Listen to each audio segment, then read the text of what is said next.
യേശു ക്രിസ്തുവിലാണ് നമ്മൾ സൃഷ്ടിക്കപ്പെട്ടിരിക്കുന്നത്.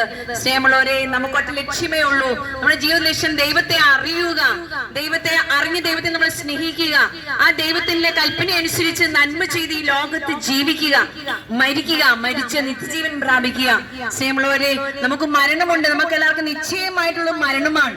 എന്നാൽ അതോടൊപ്പം തന്നെ നമ്മൾ ചിന്തിക്കേണ്ടത് നമുക്ക് നിത്യജീവൻ ഉണ്ട് എന്നുള്ളതാണ്. നമ്മളെല്ലാം ഉയർപ്പിക്കപ്പെടും.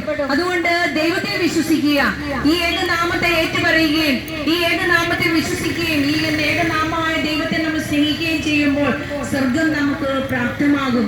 സ്നേഹമുള്ളവരെ, അതുകൊണ്ട് ഈ കുറച്ച് സമയത്ത് നമ്മൾ നിങ്ങളുടെ മുമ്പിൽ നിൽക്കുമ്പോൾ എന്റെ യേശുവിനെ കുറിച്ചാണ് എനിക്ക് നിങ്ങൾ പറയാനുള്ളത്.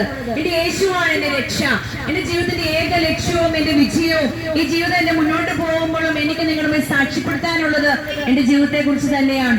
കർത്താവിന്റെ വലിയ കൃപയിലാണ് നയിക്കപ്പെടുന്നത്. എത്രയൊക്കെ സങ്കടങ്ങൾ ഉണ്ടായാലും സഹനങ്ങൾ ഉണ്ടായാലും അതിന് പ്രത്യാശയോടെ നിലനിൽക്കാൻ, മുന്നോട്ട് ജീവിക്കാൻ എനിക്ക് കെൽപ്പ് നൽകുന്നത് വചനമാണ്, യേശുവാണ്. യേശുവാണ്, വചനമാണ് എനിക്ക് ശക്തി നൽകുന്നത്. സ്നേഹമുള്ളവരെ, ഇത് അറിഞ്ഞാൽ, ഇത് തിരിച്ചറിഞ്ഞാല് സ്നേഹമുള്ളവരെ, ഈ ലോകത്തെ നമ്മൾ എത്രമാത്രം മനോഹരമായിട്ട് കീഴടക്കി നമുക്ക് കർത്താവിന്റെ സന്നിധിയിലേക്ക് തിരികെ പോകാൻ പറ്റും.